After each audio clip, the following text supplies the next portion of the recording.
Narayanpet Congress party assembly టికెట్ను party అధిష్టానం తమ నాయకుడు కుమ్మం శివకుమార్ రెడ్డికి కేటాయించినట్లుగా నారాయణపేట కాంగ్రెస్ పార్టీ నాయకులు తెలిపారు. నారాయణపేట డీసీసీ కార్యాలయంలోని ఏర్పాటు చేసినటువంటి సమావేశంలో కాంగ్రెస్ పార్టీ నాయకులు మాట్లాడుతూ సర్వేల ఆధారంగా కాంగ్రెస్ పార్టీ అధిష్టానం శివకుమార్ రెడ్డి వైపు మొగ్గు చూపి టికెట్ ఇవ్వడం జరిగిందన్నారు. టికెట్ కేటాయించిన విషయం అధిష్టానం పెద్దలు తమ నాయకుడు శివకుమార్ రెడ్డిల ద్వారా ధృవీకరించుకోవడం జరిగిందని తెలిపారు. అధిష్టానం ఈ నెల 22వ తేదీన అధికారికంగా ప్రకటిస్తున్నారు. ఈ సందర్భంగా పార్టీ అధిష్టానానికి పిసిసి అధ్యక్షులు రేవంత్ రెడ్డికి ధన్యవాదాలు తెలిపారు.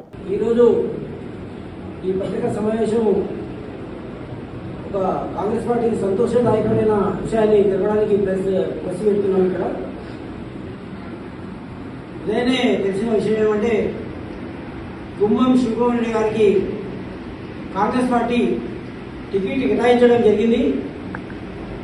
ఆ విషయం నాకు ఉదయం తెలిసి ఈరోజు సంతోషంగా ఈ ప్రెస్ మీట్ని పెట్టడం జరిగింది.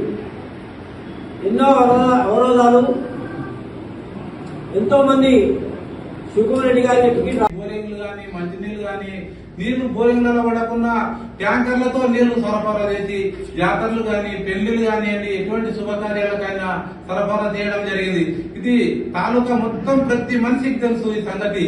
అందుకే ఈ విషయాలని మనం చెప్పి కాంగ్రెస్ పార్టీ కూడా మేనిఫెస్టోలో ఏవైతే 6 గ్యారంటీ స్కీములు పెట్టిందో ఆ స్కీములను కూడా ప్రతి ఒక్కరికి చెప్పి ఖచ్చితంగా కాంగ్రెస్ పార్టీ అధికారంలోకి వస్తుంది, మనందరికీ కూడా న్యాయం చేస్తుంది, ప్రజలకంతా కూడా మేలు చేస్తుంది అనే విషయాన్ని ఈ సందర్భంగా ప్రతి మనిషికి ప్రతి ఇంటికి కూడా తెలియజేసి ఖచ్చితంగా కాంగ్రెస్ పార్టీ తరఫున మన నాయకుడిని గెలిపించి తెలంగాణ రాష్ట్రంలో ఏర్పడేటటువంటి కాంగ్రెస్ పార్టీ ప్రభుత్వానికి మన నారాయణపేట నుండి కూడా ఒక కాంగ్రెస్ ఎమ్మెల్యేను పంపిస్తే మనందరూ కూడా రేపు మన ప్రాంతాన్ని అభివృద్ధి చేసుకోవడానికి సంతోషంగా అందరితో కొట్లాడగలిగే మనకు ఒక ధైర్యం ఉంటది ఖచ్చితంగా. కావున అందరూ కూడా ఈ ప్రయత్నాన్ని ఎవ్వరు కూడా ఎటువంటి పనులున్నా అందరికీ పనులు ఉంటాయి. పల్లెటూరులో ఉన్న ప్రతి ఒక్కరికి ఇప్పుడు వ్యవసాయం సీజన్ ముఖ్యమైనది, పంటలు వస్తుంటాయి, నెక్స్ట్ పంట వేయడానికి కూడా ఇదే దినం.